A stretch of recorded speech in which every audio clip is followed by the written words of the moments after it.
Hey, this is Austin, and today on the Points Unknown channel, we're highlighting some of my favorite budget-friendly accessories for the Africa Twin.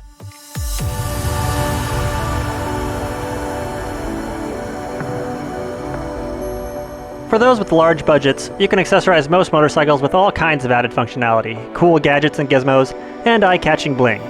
But for those of us trying not to run up our credit card bills with shiny objects, I'm going to share 14 lower-cost accessories that I love on my Africa Twin, and a couple that I think I'll skip next time. First up is the Givi crash bars and skid plate system. Now these bars and skid plates certainly aren't cheap by any means, but compared to several of the other bike protection offerings on the market from other manufacturers, they're quite the bargain. I picked up the complete set for around $750. Yeah, that's not loose change, but these are solid bars and easily capable of protecting the bike when it decides to take a short nap in the dirt, and the skid plate is thick aluminum, making it lightweight but very stout as well. Installation of these bars and skid plate was a bit tricky, but following along with the included instructions, everything went together nicely. Overall, I think this bike protection system works great and also looks great. Next is the Tusk rear pannier rack system. While this rack certainly isn't as stout as some of the others I've seen, at around $200, it's definitely the most cost-effective pannier rack I could find for the Africa Twin. The Tusk pannier rack mounts to the passenger peg mounts and the factory pannier mounting locations. I've taken off my passenger pegs completely, but the rack is compatible with passenger pegs if you want to leave them on. So far I've been very happy with the Tusk rack, and it works great with my Moscow Moto backcountry panniers. Integrated with the Tusk pannier rack is my custom tool tube, which I have mounted to the pannier rack with stainless steel pipe clamps. The tool tube is a simple 3-inch ABS plastic tubing with a plain end cap on one end and a screw cap on the other. At a couple of feet long, the tool tube provides just the right amount of space for a few tools like critical wrenches and a tire plug kit. It's certainly a lot more useful than the OEM tool container. I bought this practical tool tube for around $20. I purchased a couple different windscreens for my Africa Twin before finally finding the one that I liked, which just happened to be going back to the OEM windscreen, but with the added functionality of the Batson screen adjuster. The Batson screen adjuster is custom made in Germany, which does add to the shipping cost, but the functionality is awesome. Being able to adjust the windscreen up for highway riding creates a nice pocket out of the wind and really limits wind buffeting. But then being able to put the windscreen down and out of the way for off-road riding is fantastic. I picked up the Batson windscreen adjuster for around $120 with shipping. Improving motorcycle visibility is also extremely important to me for both on and off-road safety. These 3-inch round LED fog lights include beautiful blue driving lights that I love. Now often with these inexpensive lights you get what you pay for, but so far these lights have performed well and only cost around $30. I've wired the running lights to be always on with a 1-inch switch mounted in the dash used to activate the spotlights. Because these are just simple lights, some advanced bike electronics and wiring knowledge is required.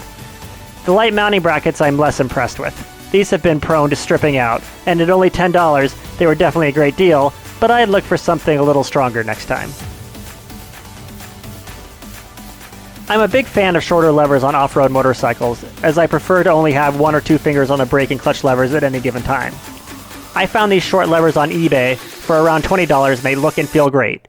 The pull is surprisingly better than the OEM levers in my opinion, and they are more dynamically adjustable. Plus I think the blue color is gorgeous. My Africa Twin came with pretty white plastic handguards. Sure, these look cool on the showroom floor, but a plastic handguard isn't going to offer any real protection on the trail. eBay again has the solution with these wraparound handguard protector brackets for only $50. I was quite impressed with the quality and strength of the metal guards themselves when I received them, but the mounting hardware was cheap and flimsy. I replaced the hardware with bolts from my local hardware store and have been happy with the product ever since. To me, heated grips are a must-have accessory for riding up here in the Pacific Northwest. Combine with good gloves or bar mitts, and they can really extend your riding season.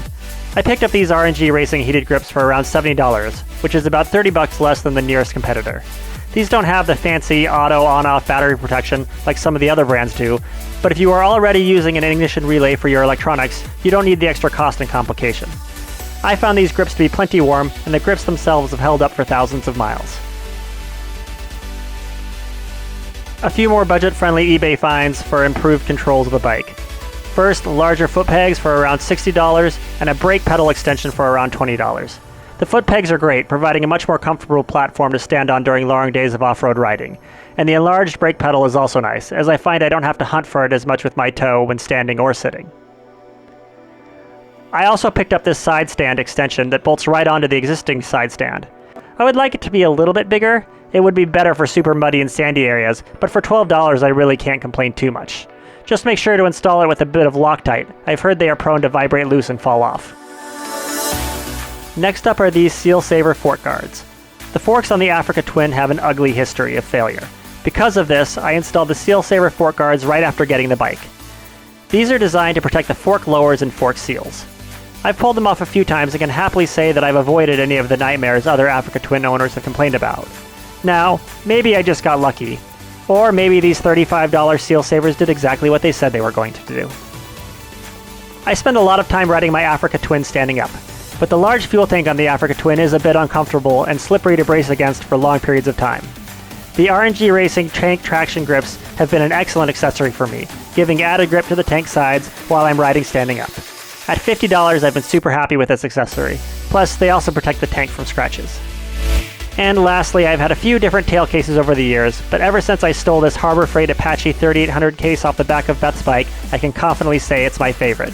It's waterproof, lockable, low profile, and inexpensive. This $40 case is just the right size for quick grab items like charging cables, cameras, or a snack. And because it's waterproof and comes with padded inserts, I don't worry about anything that I put in there. I just drilled through the bottom and bolted the Apache 3800 directly to the Africa Twin rear rack using some rubber gaskets and lock nuts to seal everything tight. It's simple, cheap, and awesome. Now I just have to buy a replacement for Beth.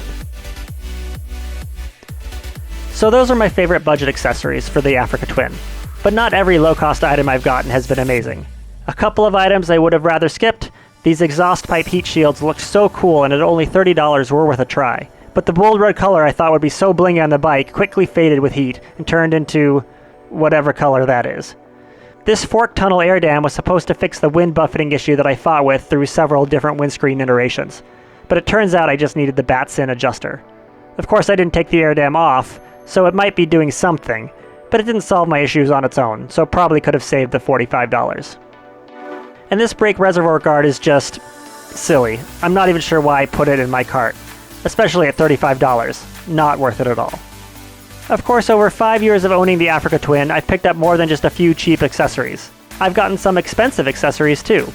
But overall, I think you can get quite a lot of bang for your buck with lower cost items, and then perhaps you'll have budget left over for a few must-have high-price pieces, like the sweet stuff I got from Allrider and Moscow Moto.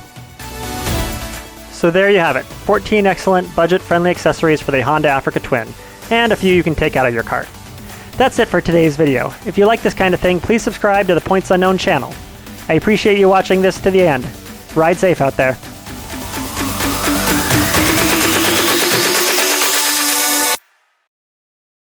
Thanks for sticking around till the end. Next, I'd highly recommend hitting those like and subscribe buttons. Then check out even more Points Unknown content here on YouTube and on pointsunknown.com.